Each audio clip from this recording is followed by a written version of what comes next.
آپ نے مسجد تو بنا لی، مسجد میں ہو کیا رہا ہے؟ آپ نے مدرسہ تو بنا لیا، مدرسے میں ہو کیا رہا ہے؟ یہ تو بتائیں نا آپ۔ اس میں قرآن پڑھایا جا رہا ہے، قرآن کی تعلیم دی جا رہی ہے، توحید کی تعلیم دی جا رہی ہے، رد شرک کیا جا رہا ہے، سنت کا بیان ہو رہا ہے، بدعات اور رسومات اور خرافات میں رد ہو رہا ہے، اللہ کے احکامات کے طرف، اسلام کے طرف لوگوں کو بلایا جا رہا ہے یا کسی فرقے کی طرف بلایا جا رہا ہے، اپنی پوجا پاٹ کرائی جا رہی ہے، اللہ کی پرستش کرائی جا رہی ہے۔ یہ تو آپ دیکھیں نا یہاں کیا چیز دی جا رہی ہے، ان مساجد کے اندر کیا دیا جا رہا ہے۔ مساجد آپ دیکھیں نماز سنت کے مطابق نہیں ہے، بڑے بڑے مولوی لگے ہوئے ہیں، ان کو ایک بحث کا موضوع بنا دیا ہے کہ 8 تراویح یا 20 تراویح۔ یہ کوئی اختلاف کی بات ہے؟ یہ کوئی بحث اور مباحثے کی بات ہے؟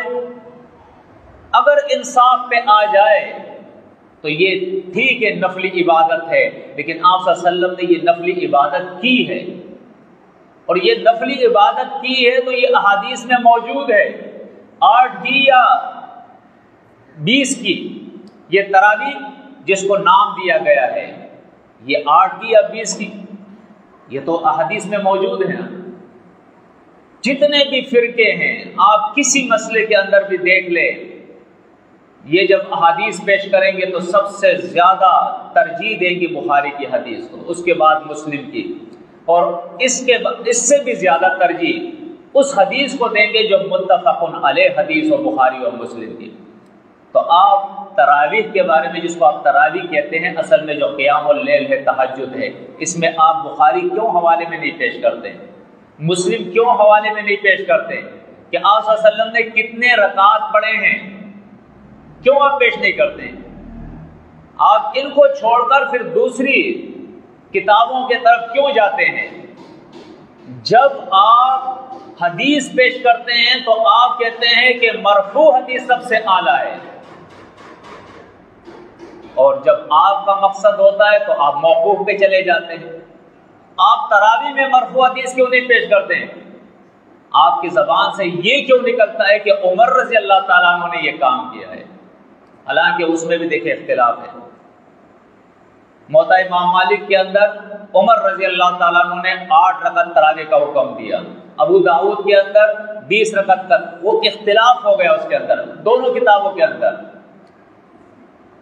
اب امام بخاری جو حدیث لایا ہے عائشہ صدیقہ رضی اللہ تعالیٰ عنہ سے کہ آپ صلی اللہ علیہ وسلم نے رمضان اور غیر رمضان میں 11 رکعت سے زیادہ نہیں پڑھے، آج تو لوگوں کو یہ بھی نہیں بتایا ہے کہ یہ جس کو ہم تراویح کہہ رہے ہیں یہ اصل میں وتر ہے، یہ قیام اللیل ہے، یہ تہجد ہے، اور کوئی مائی کا باپ کوئی بھی یہ ثابت نہیں کر سکتا ہے آپ صلی اللہ علیہ وسلم سے کہ آپ صلی اللہ علیہ وسلم نے یہ تراویح یا یہ قیام اللیل یا یہ تہجد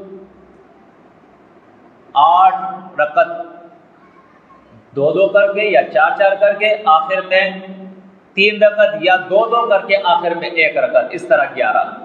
احادیث میں جو تفصیل آتی ہے ان وطروں کی 1 3 5 7 9 11 اور 13 تک بھی آتی ہے، لیکن جو زیادہ قوی زیادہ صحیح ہے وہ 11 تک ہے۔ آپ صلی اللہ علیہ وسلم کا طریقہ یہ تھا کہ آپ صلی اللہ علیہ وسلم فرض نماز صرف پڑھتے تھے مسجد کے اندر، 4 رکعت فرض نماز عشاء کی پڑھتے تھے۔ ام المومنین عائشہ صدیقہ رضی اللہ تعالی عنہا فرماتی ہے اس کے بعد آپ صلی اللہ علیہ وسلم تشریف لاتے تھے گھر پہ، گھر پر آنے کے بعد آپ 2 رکعت پڑھتے تھے، جس کو ہم سنت کہتے ہیں، ہمارے لیے سنت ہے چونکہ نبی صلی اللہ علیہ وسلم نے وہ ادا کیے تھے، آپ صلی اللہ علیہ وسلم کے لیے وہ نوافل تھی، ہے وہ نوافل۔ یہ ذہن میں رکھیں کہ نماز صلاۃ 2 طریقے کے، ایک فرض ایک نفل۔ فرض نماز کے علاوہ جتنی بھی ہے جس کو ہم سنت کہتے ہیں، وتر کہتے ہیں، واجب کہتے ہیں، نفل کہتے ہیں، وہ اصل میں ہے حقیقت میں ساری نفل۔ اس کو جب ہم واجب کہتے ہیں یہ اصطلاح ہے پھر مولویوں کی کہ کسی بھی نماز کی جب اہمیت ہو نوافل کے اندر آپ صلی اللہ علیہ وسلم نے تاکید فرمائی ہو تو اس کو وہ واجب کہہ دیتے ہیں، یہ علماء کی اصطلاح ہے۔ اس پر جب دوام ہو سنت موقدہ کہہ دیتے ہیں، اگر دوام نہ ہو سنت غیر موقدہ کہہ دیتے ہیں، یہ اصطلاح ہے علماء کی۔ ورنہ فرض یا نفل یہ دو قسم کی عبادت ہے۔ آپ صلی اللہ علیہ وسلم 2 رکعت پڑھتے تھے، اس کے بعد آپ سو جایا کرتے تھے۔ سونے کے بعد پھر آپ رات کو اٹھتے تھے، پہلے حصے میں، درمیانی حصے میں یا آخر حصے میں۔ پھر اس کے اندر بھی احادیث میں فضیلت ہے آخری حصے کی، آخری حصے کے اندر اٹھنا اور یہ عبادت کرنا۔ آپ صلی اللہ علیہ وسلم کے بارے میں ہے کہ آپ نے جو دوام کیا ہے، ہمیشہ جو پڑھے ہیں یہ وتر، وہ 11 رکعت ہے، 2 کر کے پڑھتے، اور بخاری کے اندر 4 کی بھی ہے، 2 کر کے پڑھتے، آخر میں 1 وتر، یا 4 کر کے پڑھتے، آخر میں 3 وتر۔ یہ 11 رکعت آپ پڑھتے تھے۔ اور احادیث میں آتا ہے جب آپ صلی اللہ علیہ وسلم کا جسم باری ہو گیا، عمر تھوڑی زیادہ ہو گئی، تو اس وقت پھر آپ 7 رکعت پڑھا کرتے تھے۔ پھر احادیث میں اس کی یہ تفصیل بھی آتی ہے کہ جب آپ 5 رکعت پڑھتے تھے، 7 رکعت پڑھتے تھے، 3 رکعت پڑھتے تھے، تو اس کے درمیان میں مختصر قاعدہ جو کہتے ہیں، جس کو چھوٹا قاعدہ کہتے ہیں، وہ قاعدہ نہیں کرتے تھے۔ آپ رکعتیں پڑھتے تھے اور اٹھ جایا کرتے تھے، رکعتیں پڑھتے تھے اور رکعت پڑھتے تھے اور اٹھ جایا کرتے تھے۔ لیکن جب آپ 9 رکعت پڑھتے تھے ایک ہی نیت سے، تو 8ویں رکعت کے اندر آپ بیٹھ کے مختصر قاعدہ کرتے تھے اور پھر 9ویں رکعت کے لیے اٹھ جایا کرتے تھے۔ یہ چیزیں بالکل احادیث کے اندر واضح ہیں۔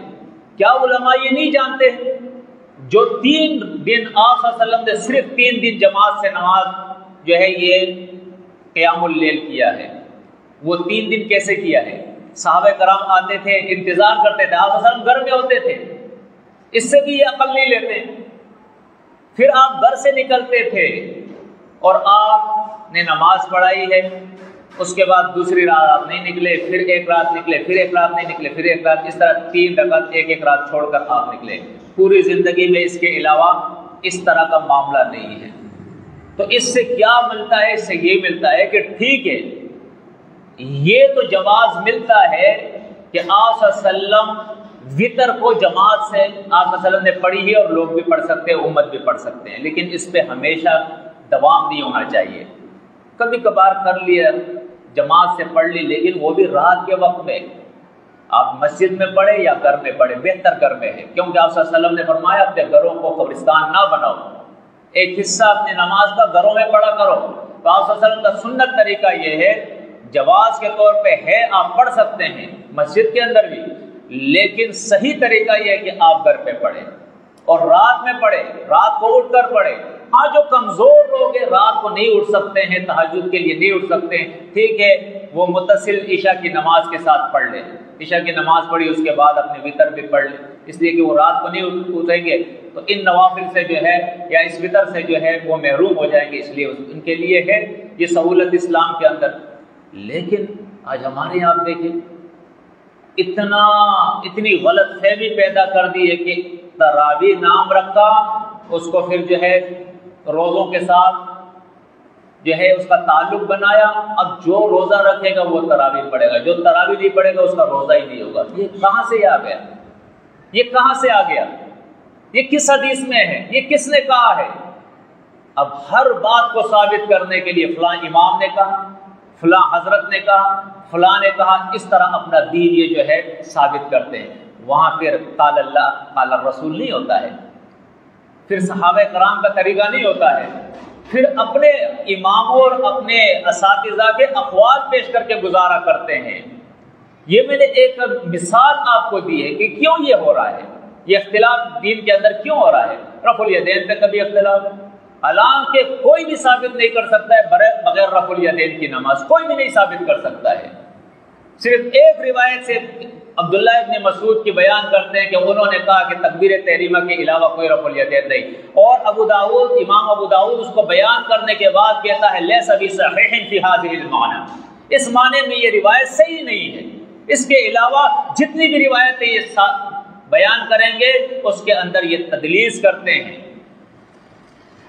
اس کے اندر یہ زیادتی کرتے ہیں، یا تو ملاوٹ کریں گے یا زیادتی کریں گے، ورنہ یہ ثابت نہیں کر سکتے ہیں کہ نبی کریم صلی اللہ علیہ وسلم نے، صحابہ کرام نے بغیر رفع الیدین کی کبھی نماز پڑھی ہو۔